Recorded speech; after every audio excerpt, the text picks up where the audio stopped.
We will get to the more practical part now. Before we do the actual treatment, we suggest that you do a power titration. You can switch the laser on in the subliminal mode and in the monospot mode. The spot size is 160 micrometers, the exposure time 200 milliseconds. Duty cycle, as I told you before, 5%. This is a very low duty cycle we choose, but it's also a very safe one. For the power titration, we go to a normal area at the retina, just outside the arcades. We place a single spot there and just gradually increase the power until a just visible burn is seen. At this point, we reduce the power to 50% to do the actual laser treatment. For the treatment, we switch to the multispot mode, and very importantly, the spacing has to be 0. This means we want to have really a confluent laser treatment. Spot size, duty cycle, and exposure time are the same settings as for the power titration. The treatment guidelines are the same for DME and CSC. The only difference is the treatment area we choose.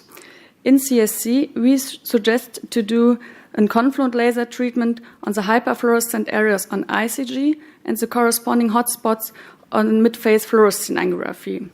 As you see here, in ICG, the hyperfluorescent areas are normally a little bit bigger than those on the fluorescein angiography. So to prevent an undertreatment, it's also good to do an ICG angiography as well. The CSC patients normally respond relatively fast to the treatment. So a treatment follow-up 6 to 8 weeks after the treatment is okay. For DME, we do an OCT-guided treatment. This means we treat the thicknet areas we identify in the thickness map of the OCT. The power settings are the same, but we recommend to do the treatment follow-up a little bit later. So 3 months is a good follow-up time, since the diabetic patients seems to respond much slowly to the treatment. I already told you that we don't have to fear any side effects after a correct subliminal laser treatment. But we do have one problem with the subliminal treatment. It's called the undertreatment. The undertreatment can lead to a treatment failure, and the problem is we won't see it because we don't see any visible burns, even if we perform a correct treatment. So it's essential to do a titration individually for each patient, since every patient have different absorption characteristics. Also, a correct focus of the laser spots is essential. Maybe the most important thing is to perform a high-density treatment. This means that the spots really have to be adjacent to each other. Lavinsky et al. Showed that in their randomized clinical trial, they compared the standard EDTRS treatment to the normal density and the high density micropulse laser treatment. And they found out that 12 months after therapy, the high density micropulse laser group had the best improvement in best corrected visual acuity, followed by the standard laser group, and there was no improvement after the normal density micropulse treatment. The same for the reduction in central macrolar thickness. The high density micropulse group showed the best improvement. It's easy to understand if we see this example.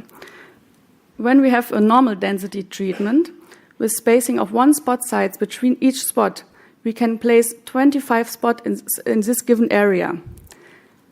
And in comparison to this, in the high density treatment, with no spacing between the spots, we have 81 spots in the same area after treatment. This means the treatment area and also the delivered energy is more than 3 times higher after the high density treatment. So I would like to conclude. The 577 nanometer yellow laser is the most versatile wavelength. The subliminal laser is in many retinal diseases as effective or even more effective as a continuous wave laser, but without any side effects. The CSC treatment is guided with fluorescein or ICG angiography. For DME, we use an OCT-guided treatment. The main problem with the subliminal laser therapy is the undertreatment. We can address this problem by a dense treatment, a titration individually for each patient, and by a correct focus.